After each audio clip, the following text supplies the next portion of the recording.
Morning, everybody. Welcome back to the Next Play podcast. This is episode, I believe, 4. If it's not 4, it's 5, but I believe it's episode 4, and we're coming off of a great time last week with the Van Gundy brothers. Can't thank them enough for their time, and just from the amount of communication I know that Sean and I have gotten since that episode, there was a lot of good stuff that came out of that a lot of people, took in, and the college coaches who took in some of the words, and high school coaches. But that was a great opportunity for us to bring those guys to the forefront. But today, I think as we get started here and get kind of re-emphasized into finishing up non-conference play, Sean and I wanted to talk briefly about how important, number one, these next 2 weeks are. And let's not take for granted of what's happened here in these conferences in the last 4 or 5 weeks that really, truly will define how many teams and who makes the NCAA tournament before you get into conference play here as we get started. So, Sean, without further ado, I know this is a hot topic for you. Yeah, I think, Arch, the one common theme that we've started to talk about, and both of us were, kind of in that leadership position to create non-conference schedules, how important it is, because, the false narrative of that college basketball begins after Christmas and everybody has to be playing their best as you enter March Madness. I'm not denying that you want to play well as you enter March Madness or the month of March. But the only way you get to play in the month of March with any meaning is by who you schedule, who you beat. By the way, you're affiliated with a conference, how well your conference does in terms of non-conference schedule, non-conference opportunities. If you are a heavyweight, it's not just winning your non-conference games, but who did you beat and where was the game played? If you're somebody that's in charge of rebuilding a program, you not only help yourself by getting the most wins, but you also really help the conference that you play in. When I was a part of Pac-10 and Pac-12, and we struggled at times to get more teams in the NCAA tournament, we settled in on a number, and it wasn't our number that we created. It was just the mad science of the NCAA tournament over a decade, 15, 20 years of who gets selected and what are the statistics that you can look at that there's no denying. They're facts. And the facts that we came up with, and I really look at it from this perspective on this podcast, is you as a conference, especially in the Power 5, you have to check in close to 75% win percentage as a conference. If you do that, you give yourself the most opportunities to get the most teams in with the best seeds in this year's NCAA tournament. And as we approach Christmas, Arch, the data, and I know you have it in front of you. Let's start with the conference that I brought up, the Pac-12. And let's look at it from this perspective. There's 3 teams in the Pac-12 that are having great starts to the year: Arizona, USC, and UCLA. There's no denying it. I'm 23-1 right now. So they're 23-1. So let's exclude those 3 and now say, when you talk about the conference that they play in, right? Yeah. What is the other Pac-12? I think if you eliminate Arizona, USC, and UCLA, I think the Pac-12 in general right now would be around 41-30 non-conference, which is 57% winning percentage. And that's a problem. That's a problem. A big problem. It's an anchor that pulls down the 3 heavyweights. The 3 heavyweights almost are not allowed to pull a 4th team in the conversation for the tournament, simply because there's been too many non-conference opportunities that they've not passed the test. Conversely, and before we go conversely, I thought the one other interesting is the overall percentage, non-conference win percentage of the Pac-12 right now is what, 60? You said 67% right. Added as a league. But the ACC is lower. Yeah, 62% as a league. Now they have more teams, 16 teams to 12 teams. Yeah. I'm right about that. If 47 non-conference losses as a league, 62% as a conference and non-conference. I believe the ACC has lost 8 bye games this season so far. As a league, with what the Pac-12 has, and everyone's kind of really focused in on the Pac-12, but they have 3, maybe Final Four teams, at least 3 Yep. teams that right now aspire to get top 2, 3 seeds. And the ACC right now, other than Duke, I don't really believe there is a top 4 seed. If there is, it's North Carolina, and that's it. And what you worry about if you're in the ACC, and why we bring it up, is there's going to be a lot of teams late February, early March in the ACC that improve, that are certainly capable of winning games in this year's NCAA tournament.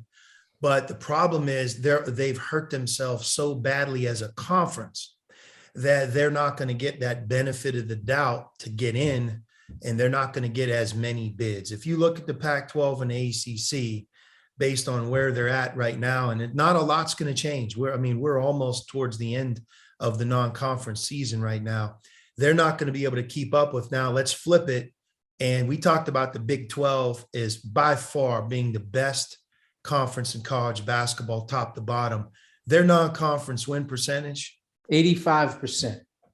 It's crazy. 78-14 as a league, 85% win percentage, which is, I mean, when I was in the Atlantic 10, keep this in mind, the Atlantic 10 was doing everything they can, and they always are, they still are, trying to get as many bids as you can as a league. And the topic of conversation one spring was win 80% of your conference games. That's the only way we could overcome the Power 5 leagues, to be able to steal bids.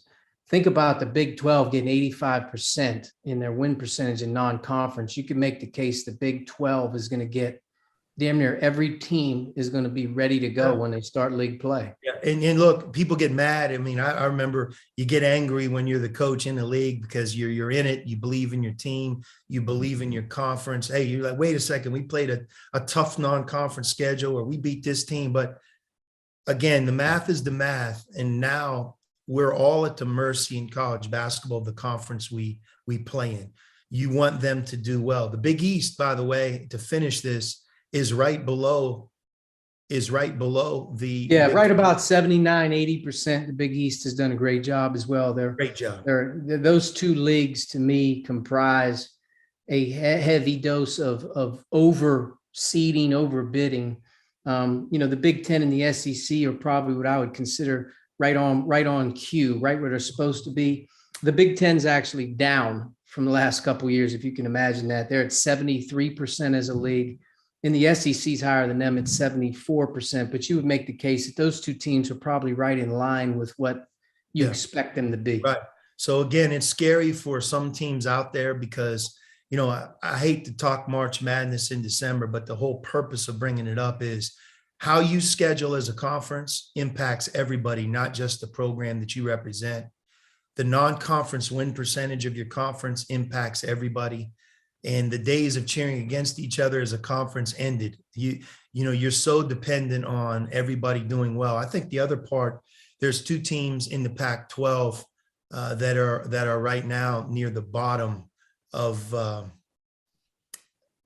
net when you look at the Power 5. I mean, I think if you look at where Oregon State and Washington happen to be right now, they're really historically bad right now. And I think Washington, in fairness to them, has gone through some COVID issues. But anyway, I think the state of college basketball, as we start pointing towards the holiday season, Arch, you got the Big 12, historically great, Big East right below. And then, like you had mentioned, you have to give the Big 10 in the SEC their due. And then on the bottom side of it, the Pac-12 and the ACC really has struggled in non-conference. And I just feel like this is going to be the year when you look at the Loyola of Chicago, if they don't win the Valley, the Ionas, if they don't win the conference tournament, if they, go the Furmans of the world that win 25, 26, 27 games, don't get the automatic berth. And you compare those to the 10-8 or 12-6 Pac-12 team that finishes in 4th, or the, 4th place team in the ACC who goes, 13-7 in league play, kind of like Nebraska did 4 or 5 years ago in the Big 10, that went 13-7 in the Big 10 and didn't get in.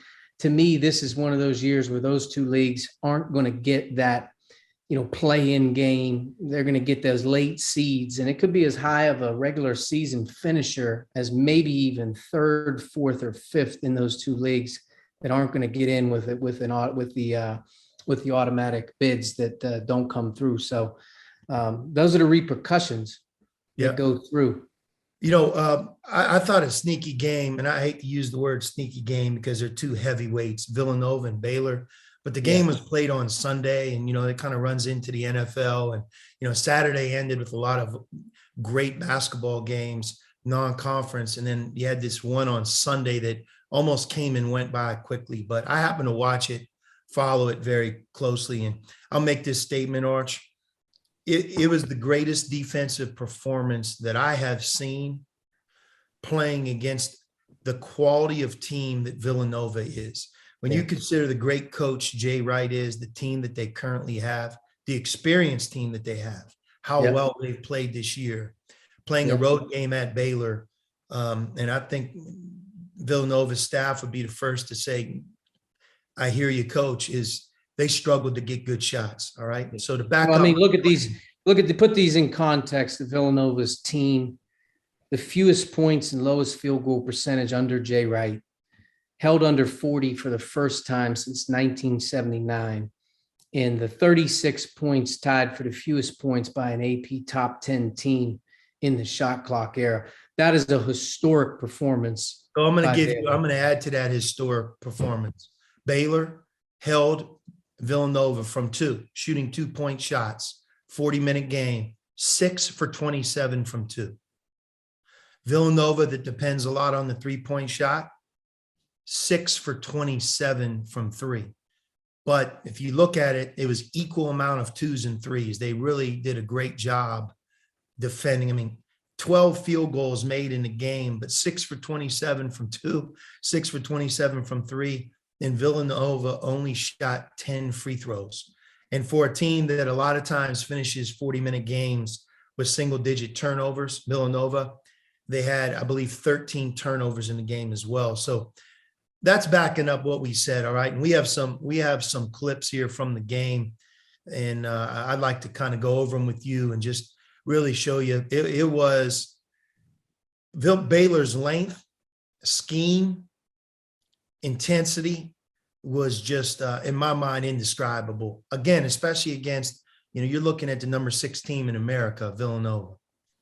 Yep. So what we're going to do is we're going to talk about Baylor's defense. And I thought, just for me and my perspective, it takes incredible effort and talent to be able to do this. But Villanova is the best team in college basketball at driving the ball to bait you, suck your defense in, and kick out for threes, make one more for threes. And it's just a constant barrage, a drive, land on 2 feet, kick one more. They really have that down. To be able to stay at home on shooters on drives is really, really, it's hard to do. It's very hard to do. And number 2, to be able to play one-on-one defense on drives into the paint and not foul and stay in the play without getting beat for angle layups or undisciplined play. 2 of the hardest things to do for a team defense. Can you guard the ball and stay in front and not foul and play tough? And can you stay at home on drives? To me, was a big concept in this game, which was, able to do it. So we're going to go here. Sean, you run the show. I'll kind of run the video. Let me say this: throughout the game, Scott Drew went to his matchup zone just after timeout, sometimes on the side out of bounds to complement his man-to-man.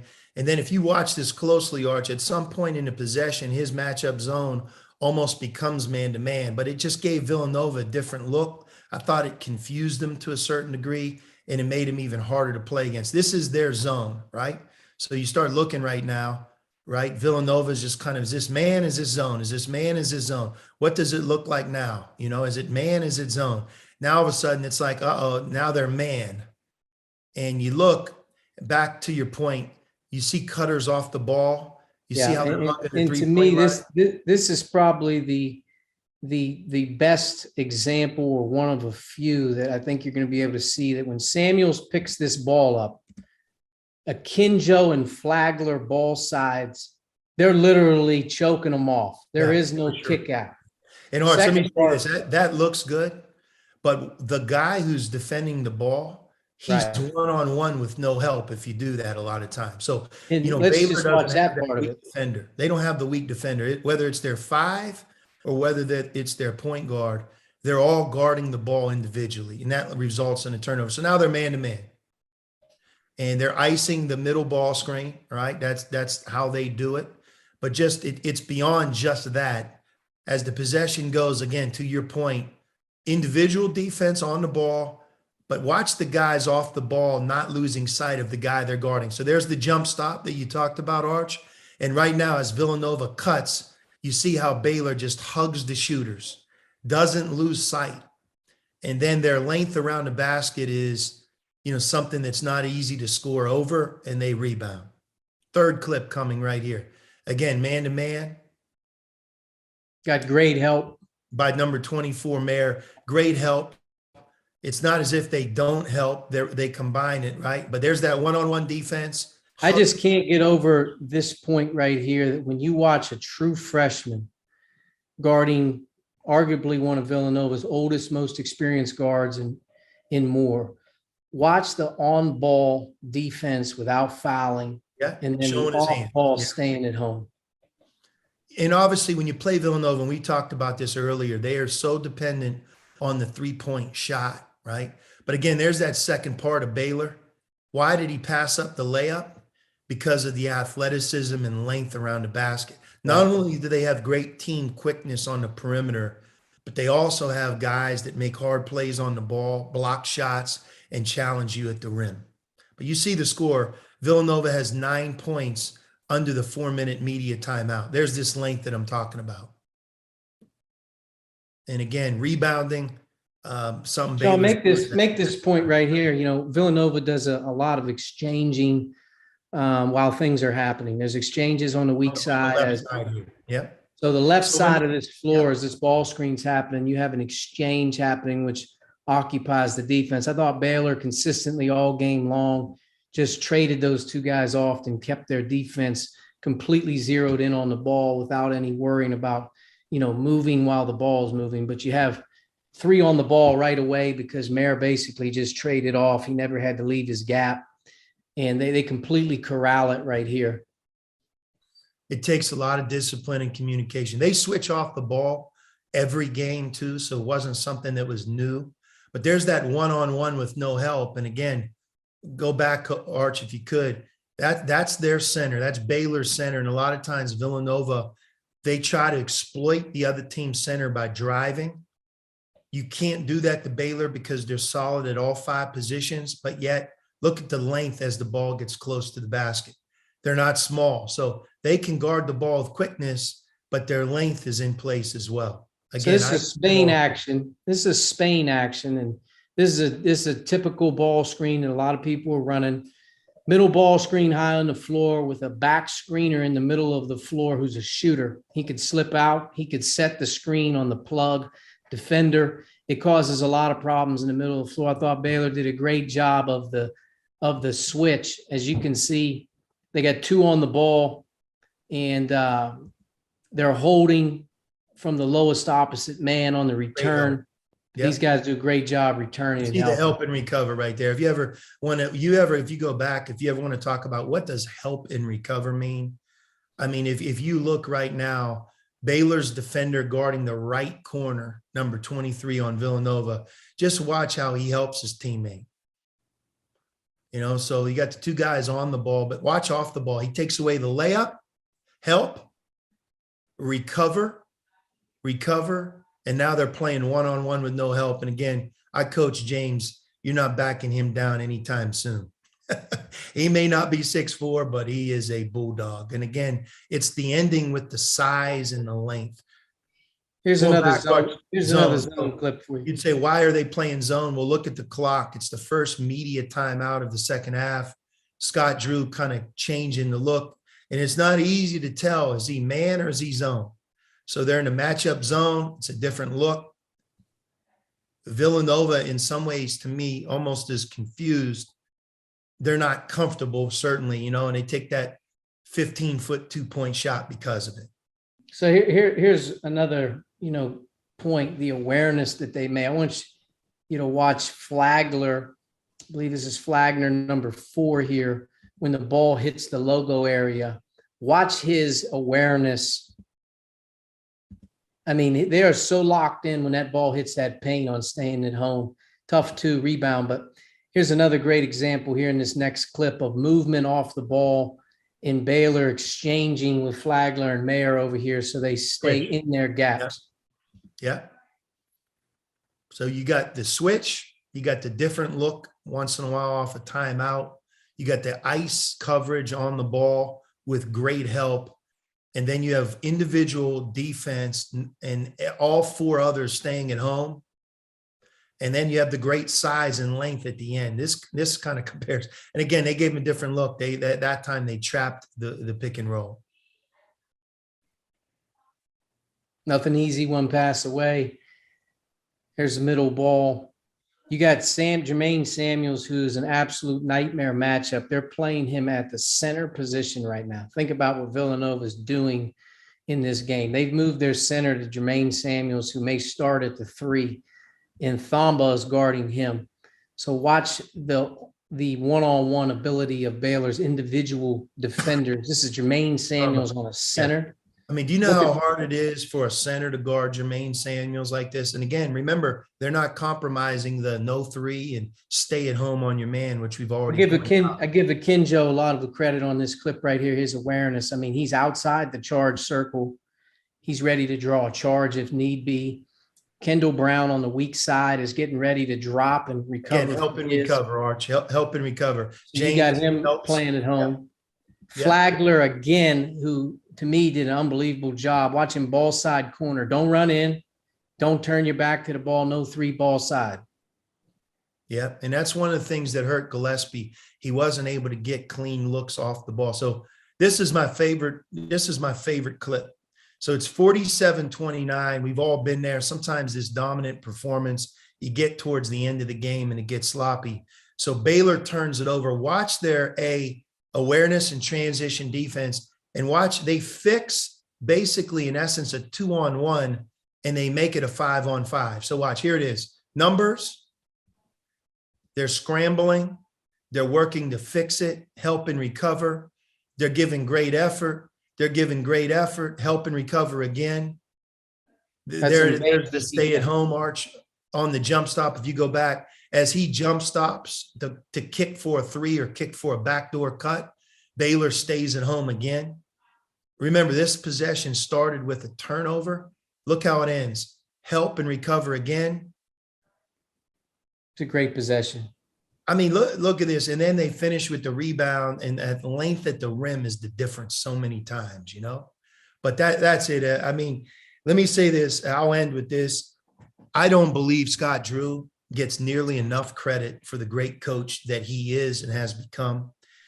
He's done the thing that's the hardest for all of us, and that is to stay at one place, especially at the Power 5 level for almost 20 years, to inherit the program that he inherited, and to do what he's done. I mean, not only did they win the national championship last year, but the year before, they were one of the favorites to do it before COVID hit. And now on the heels of those 2 seasons, this is now 3 in a row where today they're the number 1 team in the country and have a real chance to compete for this year's national championship. You shouldn't be talking about a coach who has that type of resume, recent resume, and ever say he doesn't get nearly the credit that he deserves. There's always those good stories. Hey, he should be the coach of the year, et cetera. But the way Scott Drew coaches defense, the culture that he's created, the way they play, the buy-in for the effort level it's really, really impressive. And I think Tony Bennett comes to mind with the defensive coach that has done it for a long, long time. One of our game's best. Scott Drew, he does it a different way, but make no mistake, man, he's one of the game's best coaches overall and deserves a lot of credit. But I'll go back. I'll stick with what I said. That was the greatest performance that I have seen playing against a heavyweight and keeping them 6 for 27 from two, 6 for 27 from three, and they shot only 10 free throws, right? An Yeah, I mean, historic great defensive performance. it was, and they have to finish up their non-conference as they head into the Big 12. But to me, they have to be the favorite in the Big 12 with Kansas, and they have to be one of the favorites to be able to, advance to a Final Four and have a chance to win a national championship. I'm sure they're one of about 8 to 10 teams right now that feel they can do it, but they have guys on their team playing in the games who did it a year ago. And I think that's a big, big advantage in terms of what they have going on. They have guys who have won at the highest level for 2 straight years, who understand what's going on. And, those 2 freshmen that are out there that are super talented, there's a lot of super talented freshmen that aren't playing the way that those 2 guys are playing defensively in particular. And if you said, what's the reason that Baylor would win or has a chance to repeat with all of their moving parts after last year, it's because their defense may be as good, if not better, this year right now as it was a year ago. And that's a credit to their carryover, their older players, their talent, and whatnot. But, to me, Baylor has earned that. Great defensive team, Arch. You can't be a great defensive team in 1 year. It takes time. You Right. need players in your program that have been in there for season 2, 3. They have to have been drilled. There has to be an understanding of this is important. This is They have to have seen the evidence, in my opinion, of why you stress the way you stress. And in Baylor's case, they've seen the evidence. They've won at the almost unprecedented level. In this year's team, you have to look cross-eyed at somebody if you question anything that's going on there as a player. In Arch, I'm going to look cross-eyed at people and already have when I listen to any representation of James Akinjo as not a team guy or has to kind of learn how to play. Let me just say this, and you could say facts after I say what I'm about ready to say. My man was a first-team All Pac-12 player a year ago. He led the Pac-12 in assists. He had one of the best assist-to-turnover ratios, not only in the Pac-12, but in the country, and he shot 41% from three. All he has to do is be himself, listen to Scott Drew, and if nothing else, he's turned up his effort level on defense, and I think he's the perfect point guard to lead Baylor like he's already done. But every once in a while, I hear this narrative, and it's really fundamentally flawed, and you got to do your research for at least 2 minutes before you say something when it comes to, hey, James has to adjust. James Akinjo is the real deal. His resume speaks for itself, and I know Scott Drew loves him. So he's my guy, and if it wasn't true, I wouldn't bring it up, but that all happened. So let's just call it for what it is. He's been a great addition. When you lose the backcourt that they lost, I don't know if you can bring another guard in who's more ready to perform than someone like James because of how old he is and what he's been through. He's the real deal. Yeah, I mean, freshman of the year in the Big East, first team All Pac-12. He'll be first team All Big 12. I mean, he's playing on the number 1 team in the country. I think, one thing, he has a chance to lead the Big 12 and the Pac-12 in assists. Has there ever been a player in college basketball that's led 2 Power 5 conferences in assists? I mean, that's really a heck of a thing, No, hey, Arch, to end it, point guard vision, and let me kind of go back. Point guard vision on this podcast was created to give credit to a coach, a program that maybe doesn't get the notoriety that they deserve.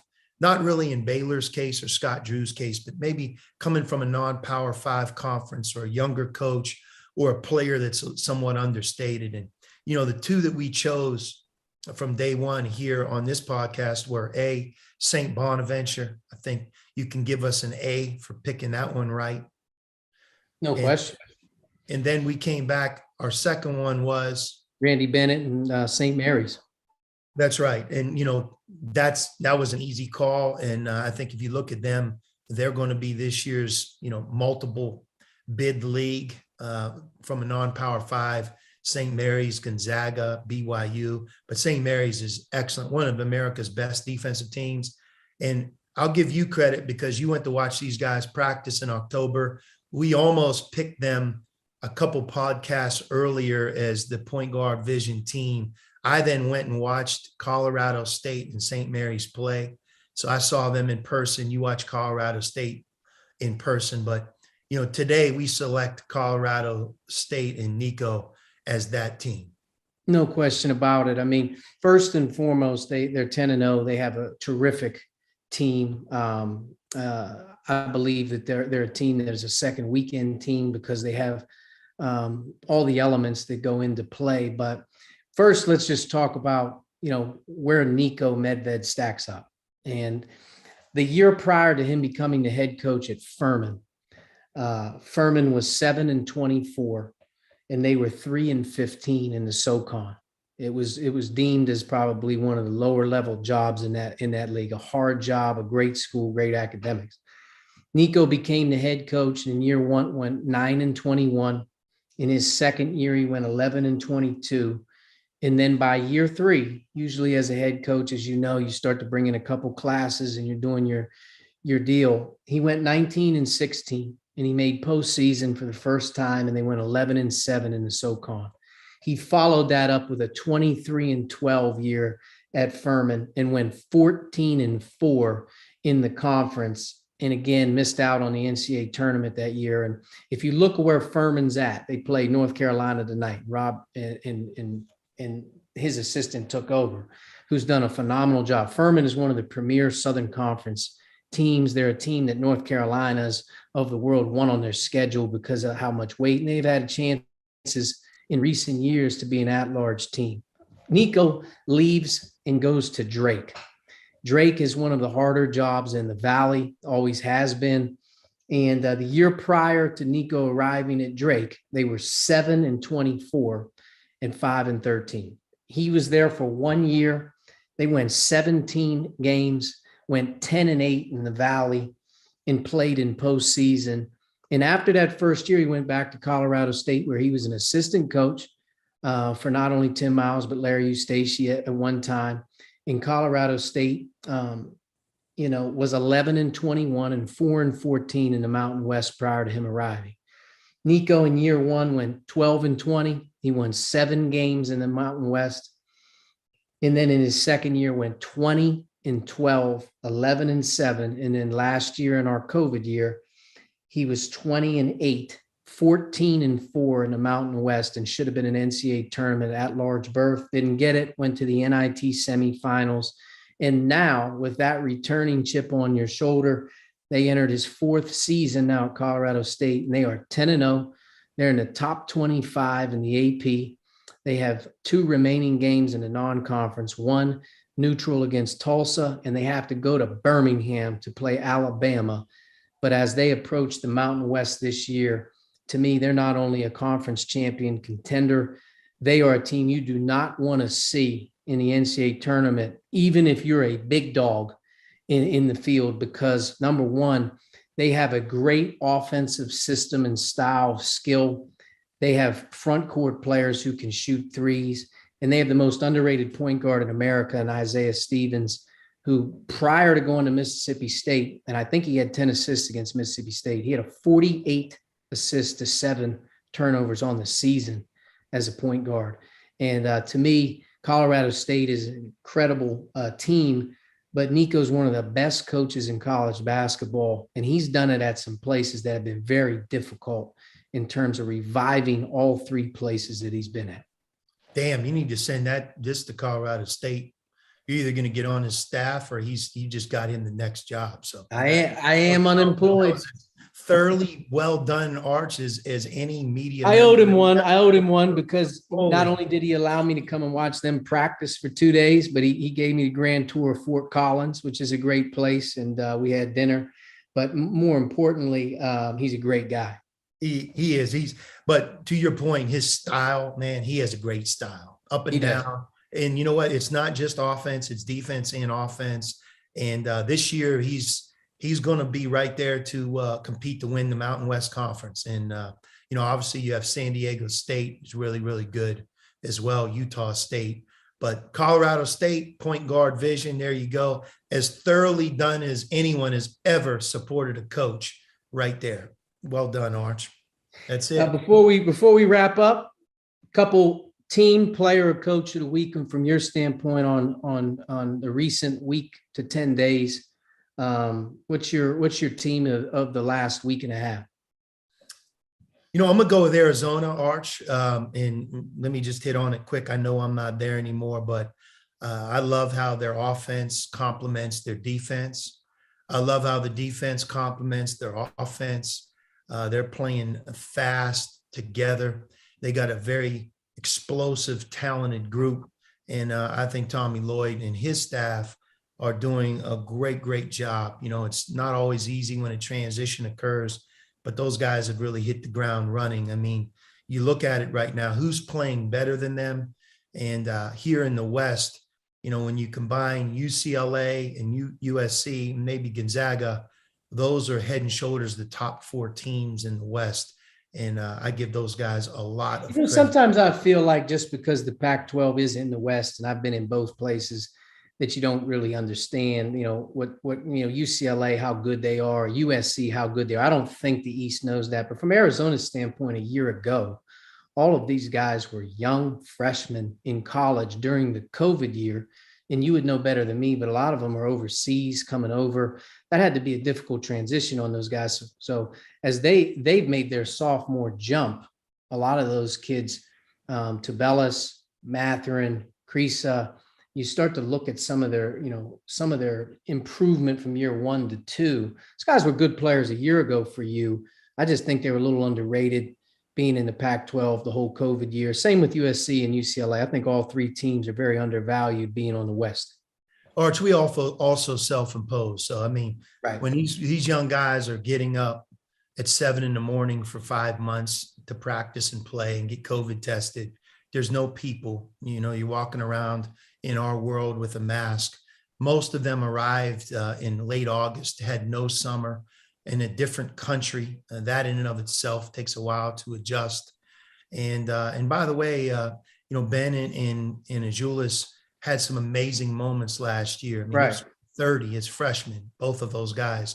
And but I think the other part of it is when you add on the layer, oh, by the way, you can't even play in the Pac-12 tournament. Mm-hmm. Those are a hungry group of guys, man. They're hungry. Right. This is their opportunity to play in front of people, to put both feet on the ground. And again, you have to give Tommy Lloyd and his coaching staff a lot of credit.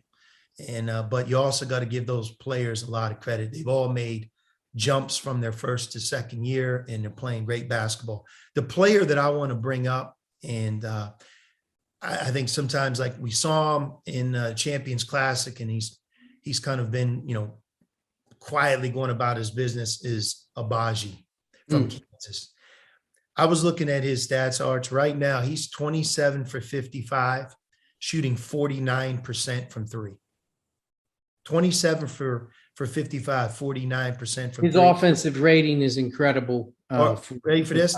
I'll keep going. He's 50 for 79, 63% from two. That's usually what a front court player does, who's a really good player. Right. He's doing it as a perimeter player. He's 21 for 29 from the line. But, when you look at him being in the draft and being an All-American, he's that guy. He is a stud. And I think, as Kansas goes, he goes. As he goes, Kansas goes. A lot of times, Abaji's the best player on the court. And when you have the best player on the court, there's only 5 of them out there, 10 of them, right? Both teams. Most of the time, you got a significant advantage. And there's very few times Kansas will take the court this season when they don't have the best player on the court, and that's Abaji. He deserves a lot of credit. Yeah, I'm gonna go with my team of the last week and a half. I've been on this, but Alabama's been, to me, as impressive as anybody in college basketball. They went out to Seattle, and everybody raved about the performance. To go across the country and play against Mark Few in the Battle of Seattle, how hard that is to do.